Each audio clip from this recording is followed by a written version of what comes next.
Well, hi everyone, my name is Aditya Bharadwaj and I happen to be a student of NIT Kurukshetra, currently residing in my hostel premises itself. For quite a few years, I've been analyzing Indian electoral system and Indian elections as a spectator to now an analyst. I've been analyzing the elections, predicting the results through opinion and exit poll itself from a spectator to an analyst. Quite few time ago, I've started to publish my results based on the methodology that I've devised for myself, devised on my own, and also the methodologies that are currently prevailing in the market. Last project that I worked upon was of Bihar elections 2026, an opinion poll that I created and conducted. That's very much on my channel. You all can view that. I think, pretty much close to the actual reflection of the result that came out for Bihar elections. So yeah, that was all about my past work and myself. Let's quickly dive into what the people of Bihar wants.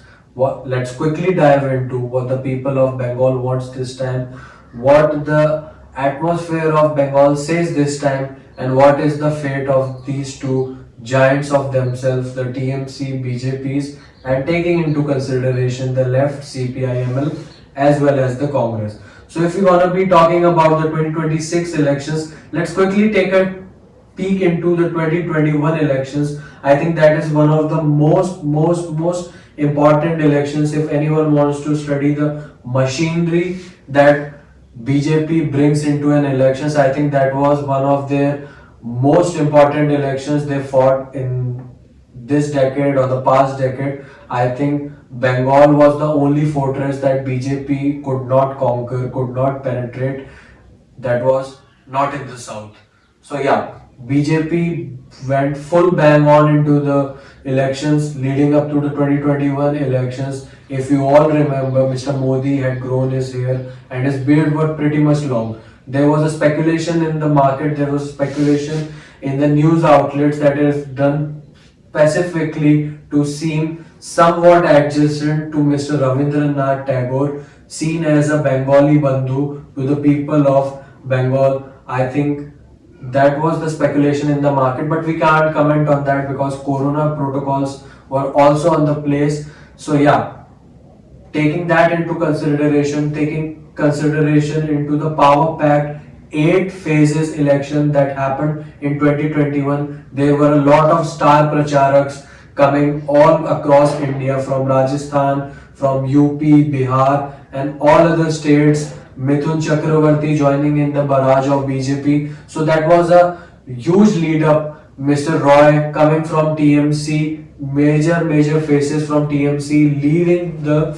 BJP, joining the BJP, leaving the TMC. So that was a huge atmosphere build up against the TMC. But what happened was nothing short of what BJP had, anticipated. What happened was BJP outperformed its any of the rivals except the TMC in those elections. But what happened was BJP ate up all the left votes.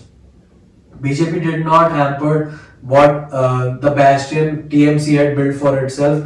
In 2016, the TMC had won 211 out of the 244 seats in the Vidhan Sabha of Bengal. They repeated that with 215 seats in 2021. So they were plus 4. And BJP, who was a 3-seat party in 2016, went up to a 77-seat party, but they could not damage the fortress that Mrs. Banerjee had built for itself.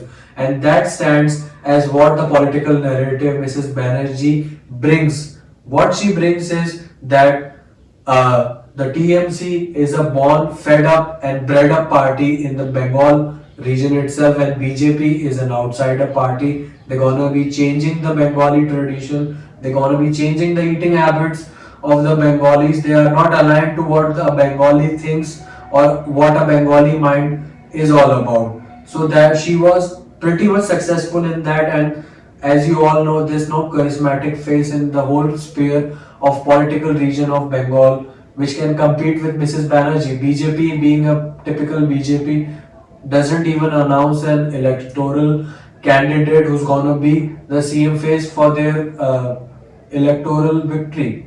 So yeah, let's now dive into the tail of the tape, which is gonna be my prediction for the election, which is pretty much simple, pretty much separate, pretty much sorted, and that is, I think this time also the TMC is gonna be comfortably reaching the sweet spot of 148 seats. That's the magic number for Vidhan Sabha in West Bengal. I think they're gonna be around 170 plus. The BJP are gonna be at 90 to 110. They can repeat what they had done in the 2021 election, just as Mr. Prashant Kishore at that time has also stated BJP is not gonna cross the 3-digit mark. I think even if they perform, taking into considerations the SIR, the deletion from the electoral college list, taking all that into consideration, the highest they can reach, the periphery is 90 to 110, the left stands at 7 to 8, and others 2 to 3. There's been huge speculations regarding the communal riots, regarding the political riots, I would say, which has always been a festival, which has always been a daily habit in Bengal leading up to the Bengal elections. May that be Cooch Behar, may that be Murshidabad, may that be Mada. Taking all that into consideration, I think BJP doesn't have a face in Bengal. BJP needs to have a Bengali face in the Bengal. If Shubhendu Adhikari has to be pushed, he has to be pushed as a CM face, not as a candidate from and against only Mrs. Banerjee defeating her in Nandigram, but she secured her position in Bhawanipur. There's no means to that.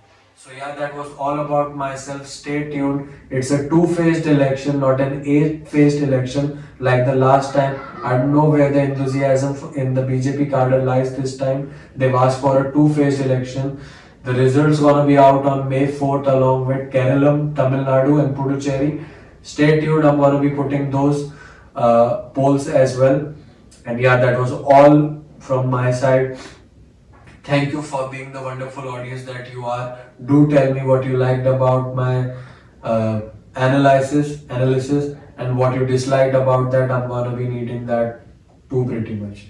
Thank you, guys.